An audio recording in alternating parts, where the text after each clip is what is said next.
আজ মায়াপুরে আমাদের দ্বিতীয় দিন, তাই সকাল সকাল সবাই তৈরি হয়ে নিয়েছি কয়েকটা মন্দির ঘুরে আসবো বলে।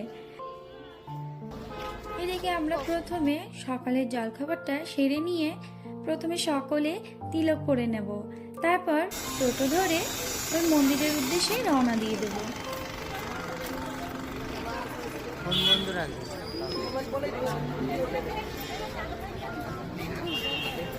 আর প্রতিটা মন্দির প্রবেশ করার আগে ফোনগুলো যে বন্ধ করে দিতে হবে, তাই তোমাদের যতটা পারছি দেখানোর চেষ্টা করছি। আচ্ছা, আমাকে তিলক পরে কেমন লাগছে এটা তো তোমরা বললে না। আর এই মন্দিরে এসে গোমাতারও সঙ্গে দর্শন হয়ে গেল, তবে তাদের জন্য কিছু নিয়ে যেতে পারলে খুবই আনন্দ পেতাম। হরে কৃষ্ণ। এবার মন্দিরের চারিপাশটা একটু দেখে নেই। আর মন্দিরের ভেতরেই বিক্রি হচ্ছে তুলসী কাঠের মালা, নানান ধরনের জামা কাপড়, ঠাকুরের আরো অনেক কিছু।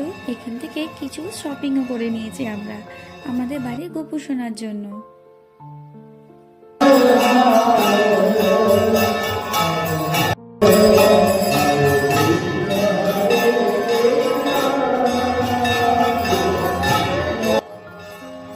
মন্দিরের ভেতরে যেহেতু ভিডিও করা বারণ, তাই আমি লুকিয়ে লুকিয়ে করছিলাম।